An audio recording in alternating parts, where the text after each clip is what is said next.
Anti BJP அந்த கருத்துக்களை கொண்டு போய் நீங்க திணிக்கிறீங்க இந்த ஒரு மக்களுக்கே தெரியும் நாங்க கொண்டு போய் திணிக்கவே தேவையில்ல.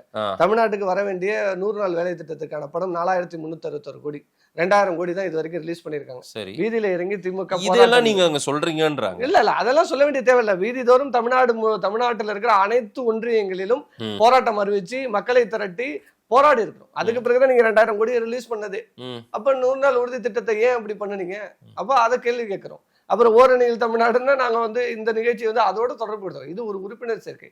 நாங்க வெளிப்படையா பாஜகவை எதிர்க்கிறோம். பாஜக மாநிலங்களை எதிர்க்குது, மாநில உரிமைகளை பறிக்குதுங்கிறத வெளிப்படையா அப்பட்டமாகவே நாங்க செயல்படுறோம். இந்த வீடு வீடாக போய் பிஜேபியை பத்தி பேச வேண்டிய தேவையே எங்களுக்கு இல்ல. மண் காக்க, மொழி காக்க, இனம் காக்க, நம் தமிழ்நாட்டை அதுதான் யார் கிட்ட இருந்து காக்க போறீங்க? ஆமா, பிஜேபி கிட்ட இருந்து காக்க வேண்டும். தேர்தல் இங்கு மாநில அரசியல், மாநிலத்தை காப்பாற்ற நீங்க போராடுறீங்க.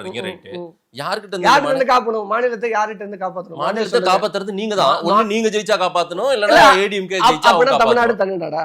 தமிழ்நாடு தனிநாடா? அப்படி எல்லாம் ஒண்ணும் கிடையாது. அப்படி இல்ல, யூனியன் ஆஃப் ஸ்டேட்ஸ் தானே. சரி, அப்போ நிதி பகிர்வு யார் கொடுக்க வேண்டியது இருக்கிறது?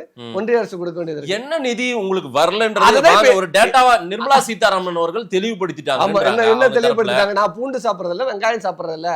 அதனால பூண்டு பழைய கதை. இன்னைக்கு இப்ப உள்ள கதையும் சொல்லுங்க. எது வரலன்னு என்கிட்ட சொல்லுங்க, டீடைலா சொல்லுங்க. எவ்வளவு சொல்லியாச்சு. நான் இப்ப உங்கள்கிட்ட சொல்றேன், நானே சொல்றேன். ஒரே ஒரு அந்த கல்வி திட்டம் அது நீங்க ஒண்ணு செயல்படுத்துங்க, நாங்க கொடுக்குறோம். ஏன் செயல்படுத்தணும்? மகாராஷ்டிரால பின்வாங்குனீங்களா? இதுல பின்வாங்குனீங்களா இல்லையா? மும்பைல ஏன் பின்வாங்குனீங்க? நவீன் பட்நாயக் ஆட்சி தான் நடக்குது. ஏன் இந்த மும்மொழி கொள்கையை திருப்பி வாங்குனீங்க?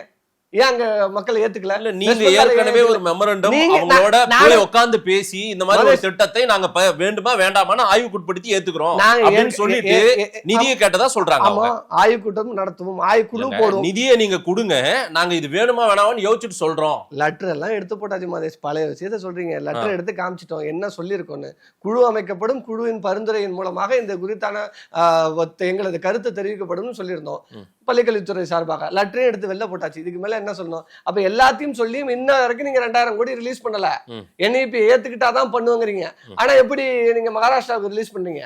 உங்க கூட்டணி கட்சி, உங்க கட்சி ஆளுகிற மாநிலம், உங்கள் கூட்டணி கட்சி ஆளுகிற மாநிலங்கள்ல இன்னும் ஏத்துக்கலையே NEP. ஆனா அங்கெல்லாம் எப்படி ஃபண்ட் ரிலீஸ் ஆகுது, இங்க ஏன் ரிலீஸ் ஆகல? ஏன் கீழடிக்கு ஏன் இன்னும் நீங்க அங்கீகரிக்க முடியல? நான் சொல்ற 100 நாள் வேலை திட்டத்துக்கு ஏன் பணம் கொடுக்கல? GST நிலுவைத் தொகை ஏன் நிறுத்தி வச்சிருக்கீங்க?